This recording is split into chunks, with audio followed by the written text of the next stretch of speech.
Ռուսաստանի Դաշնության անվտանգության խորհրդի փոխնախագահ Դմիտրի Մեդվեդևն է Նիկոլ Փաշինյանին խորհուրդ տվել արդեն իսկ բանակցություններ սկսել ամերիկյան հեղուկ գազի մատակարարման շուրջ։ Եվրոպական ուղղություն վերցնելու դեպքում, ըստ Մեդվեդևի, Հայաստանի համար կվերանան ԵԱՏՄ-ին անդամակցելու բոլոր օգուտները։ Այժմ ճիշտ ժամանակն է ամերիկյան հեղուկ գազը ծովով ուղիղ ահ երկրի նավահանգիստներ հասցնելու շուրջ բանակցություններ սկսելու համար։ Ըստ Մեդվեդևի, բոլորի համար էլ պարզ է, որ եվրոպական գազի գներին անցնելու դեպքում ժողովուրդը ներկայիս իշխանություններին հեռացնելու է։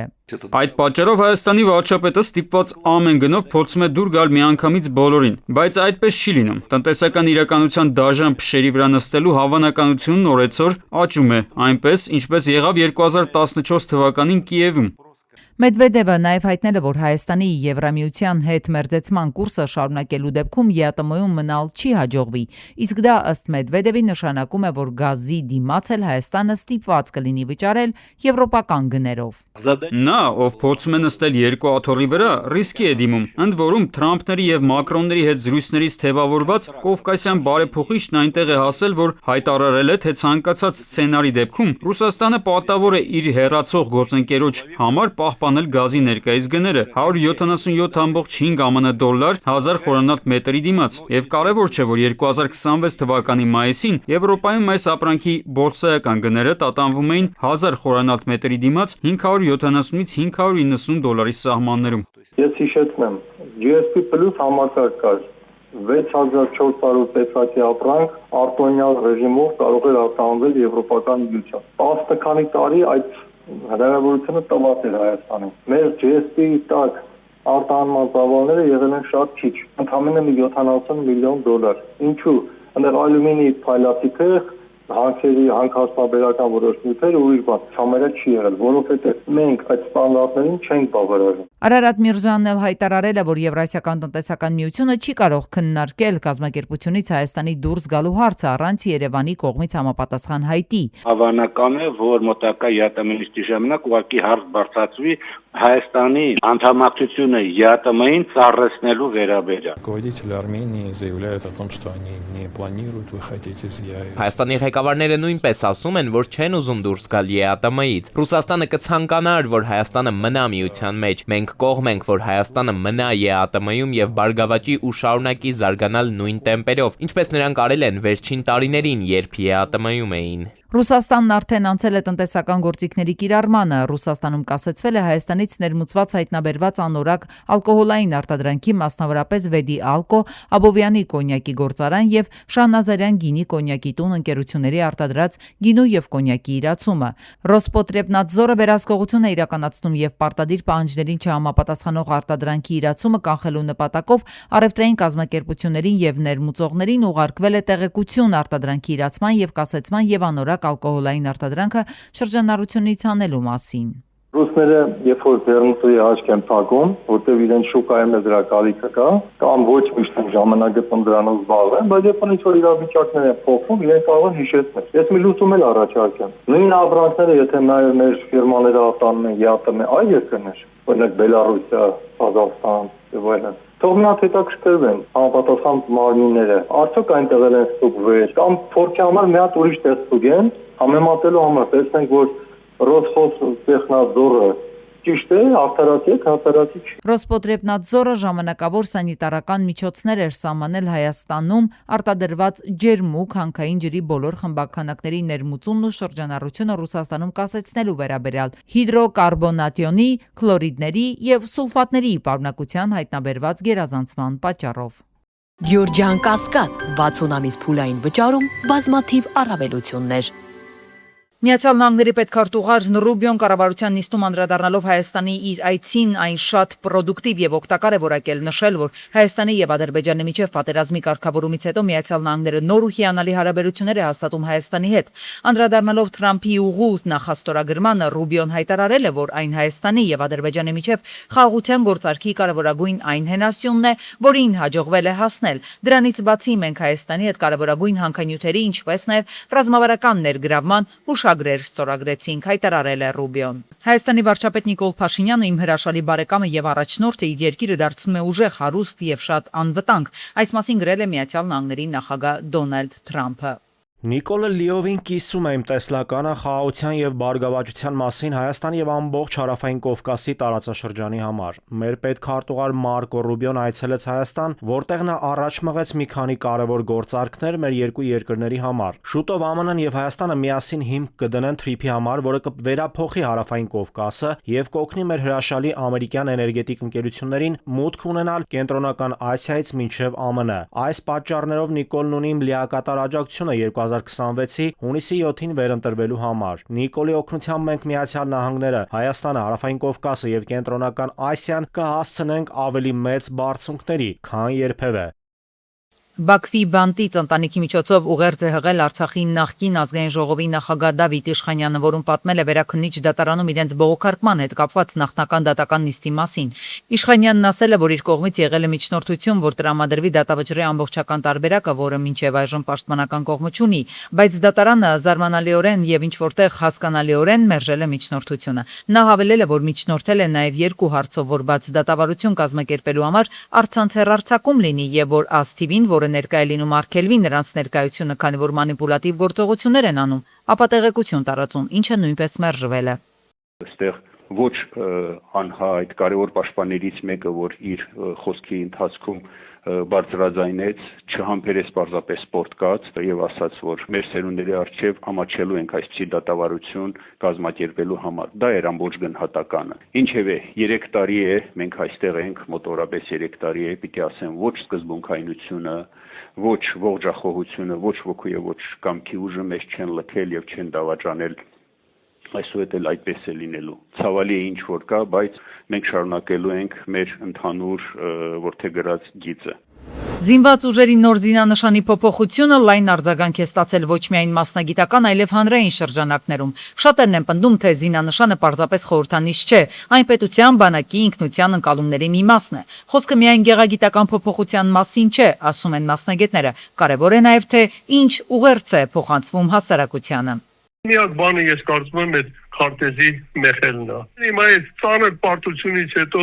գուցե ընդհանուր վիճակը այնպեսին է, որ բավարարվենք մեր փոքրիկ խրճիթով։ Այդպես թելադրում են օտարները, այդպես թելադրում են մեր թշնամիները։ Մասնագետների գնահատմամբ հանրային դժգոհության պատճառներից մեկը նաև քննարկումների բացակայությունն է։ Թեև փոփոխությունները ներկայացվել են որպես տեխնիկական եւ խորհրդանշական ճշգրտումներ, շատերի կարծիքով նման որոշումները պետք է ավելի լայն մասնագիտական ու հասարակական քննարկման առարկա դառնային, մանավանդ այն դեպքում, երբ խոսքը բանակի խորհրդանիշի մասին է։ Եթե հոգեցի զինանշան, նշան, այնպես չէ, որ դրանից մենք զորեղանում ենք։ Քարտեզը ինչի ենք դնում դրա վրա։ Ինքը դա մի քիչ կարծում եմ շատ դերական չի ազդում, բացասական կարծիքը նաև դրանից է գալի։ Ազգագրագետի դիտարկմամբ խորհրդանիշերի փոփոխությունը միշտ էլ ենթագիտակցական ազդեցություն է ունենում մարդկանց վրա։ Հենց այդ պատճառով էլ նման գործընթացներում կարևոր է զգուշավորությունը եւ հիմնավորված մոտեցումը։ Մասնագետները նկատում են նաեւ, որ ցանկացած փոփոխություն հատկապես խորհրդանիշերի դեպքում հասարակության կողմից բնականորեն դժվար է ընդունվում։ 25 տարի մարդիկ բանակ են ծառայել նախկին զինանշանի ներքո։ Ինքնաբերաբար մարդկանց մոտ դայո ինքը պատերազմներ է եղել, ամեն ինչի մեջ ասոցացվում է զինանշանը։ Ինքը ուղղակի սիմվոլիկան է փոխվել, եթե ուրիշ բան է, եթե ամբողջությամբ ինքը վերածվեր, նորը ծարգվեր, կարելի է դա հասկանալ, որ ինչի, բայց խի ծառվեց։ Զինանշանի փոփոխությունը ըստ փորձագետների կարող է կապված լինել զինված ուժերում ընթացող փոփոխությունների, նոր համազգեստների կամ զինատեսակների հետ։ Բարձրաժեք սիմվոլի շուրջ քննարկումները փաստում են, բանակի հետ կապված ցանկացած փոփոխություն Հայաստանում միայն վարչական որոշում չէ, այն առնչվում է հիշողությանը, ինքնությանը եւ հասարակության զգայական ընկալումներին։ Հայաստանը նոր վարկ կվերցնի համաշխարհային բանկից պետբյուջեի համալրման համար։ Համապատասխան որոշումը կայացվել է կառավարության նիստում։ 170.3 միլիոն եվրո վարկի գումարը կբարելավի տնտեսական մրցակցության մասին օրենսդրությունը, լրացուցիչ իրավական երաշխիքներ կընձեռնվեն ներդրողներին, կընդլայնվեն նաև Հայաստանի մրցակցության եւ սպառողների իրավունքների պաշտպանության հանձնաժողովի լիազորությունները, կանխելու գնային սպեկուլյացիաները եւ այլ հակամրցակցային գործողությունները։ Վարկը կտրամադրվի տարեկան մոտ 3.7% ադրույքով, 28 տարի ժամկետով եւ 10 տարի արտոնյալ ժամանակահատվածով։ Կրեմլի խոսնակը հայտարարել է, որ Գազպրոմի հետ Հայաստանի գազային պայմանավորվածությունները առևտրային հարց են։ Այնտեղ կա արտոնյալ գին, այն կարող է լինել ավելի բարձր, կարող է լինել ավելի ցածր, կարող է վերանայվել եւ կորպորացիաները կարող են բարձրացնել այդ հարցը։ Դա կորպորատիվ հարց է, պետք է դիմել Գազպրոմին, ասել է Կրեմլի ներկայացուցիչը, ընդգծելով, որ իրեն ոչինչ հայտնի չէ Հայաստանի հետ գազային համաձայնագրերի հնարավոր չեղարկման մասին։ Այսօր Ռուսաստանից Հայաստան Ադրբեջանի տարածքով ուղարկվել է 126 տոննա կշռով 2 վագոն կարբամիտ եւ 67 տոննա կշռով 1 վագոն ալյուր։ Այս մասին հայտնել են ադրբեջանական ԶԼՄ-ները։ Նշենք, որ մինչ այժմ Ռուսաստանից Հայաստան Ադրբեջանի տարածքով տարանցմամբ ուղարկվել է ավելի քան 28000 տոննա հացահատիկ, ավելի քան 4000 տոննա պարարտանյութ, 133 տոննա ալյումին եւ 68 տոննա հնդկաձավար։ Միջազգային վճարահաշվարկային համակարգերը Mastercard-ը եւ Visa-ն պետք է վերջնականապես դուրս գան ռուսական շուկայից, քանի որ դրանք այլևս չեն կատարում իրենց հիմնական գործառույթները։ Այս մասին հայտարարել են Ռուսաստանի Դաշնության կենտրոնական բանկից։ Հիշեցնենք, 2022 թվականից ի վեր Ռուսաստանում թողարկված Visa եւ Mastercard քարտերը դադարել են գործել երկրի սահմաններից դուրս եւ միջազգային առցանց հարթակներում, իսկ Ռուսաստանի տարածքում դրանցով գործարքները սպասարկվում են ներքին ենթակառուցվածքի, ազգային վճարային քարտերի համակարգի միջոցով։ Քրեական ոստիկանության աշխատակիցները Կոտայքի մարզի Զովունի գյուղում ձերբակալել են 35 եւ 43-ամյա երկու տղամարդու թմրամիջոցների ապօրինի շրջանառության կասկածանքով։ Դատարանի որոշմամբ իրականացված խուզարկությամբ ավտոմեքենայում հայտնաբերվել է ավելի քան 1 կիլոգրամ մարիխուանա։ Տղամարդիկ կալանավորվել են եւ տեղափոխվել քրեակատարողական հիմնարկ։ Կոտայքի մարզում Հատիսի փողոցի հարևանությամբ գտնվող Աբովյան ծննդատան տարածքում գտնվող ավտոլվացման կետում մայիսի 23-ին վիճաբանություն է եղել, հետո նաև դանակահարություն։ Պարզվել է, որ այդ հատվածից վիրավորը, ով Կոտայքի մարզի բնակիչ Նորայր Միքայելյանն է, Hyundai Elantra-ով տեղափոխվել է Աբովյան բժշկական կենտրոն, ըստ հավաքվածների նա Աբովյանի ծննդատան նախկին տնօրենն է։ Ահա այս հատվածում տեղի ունեցել այդ վիճաբանությունը, մինչ այդ ըստ օպերատիվ տեղեկությունների վերևում ինչ-որ ճաշկերության մասնակցել, ոնց որ մեկը նշում էր, մի քաղաքացի նշում էր, ով հրաժարվեց տեսախցիկի առաջ խոսել, ասում է կերուխում են արել, եկել են այստեղ, վիճաբանել, ապա դանակահարվել է։ Այդ վայրում հայտնաբերել են արնանման հետքեր, իսկ քրեական եւ համայնքային ոստիկանները, նաեւ քննիչները հիվանդանոցի բակում հայտնաբերել են Hyundai Elantra-ն, որի նստատեղերի ու աջակողմյան հատվածի դռների վրա նույնպես արնանման հետքեր կային։ Իմ տեղեկություններով քրեական ոստիկանության գլխավոր վարչության Կոտայքի մարզային քրեական վարչության ծառայողները համագործակցելով ոստիկանության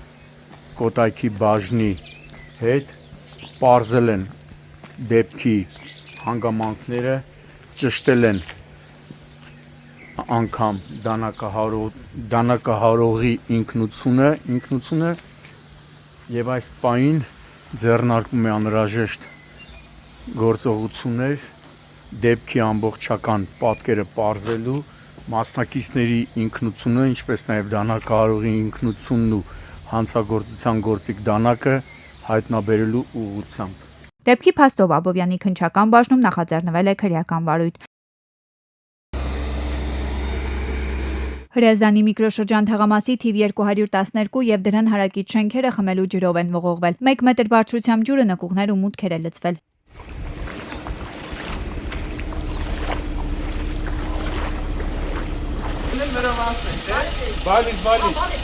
Այս քանի ժամ է այս վիճակն է։ Առավոտից Փրկարար Ծառայության Հրազդանի շրջփրկարարական ջոկատի փրկարարները քաղաքացիների հետ շենքից տարհանել են 50-ից ավելի բնակչի, այդ թվում երեխաների։ Նաև մեքենաներ են դուրս բերել։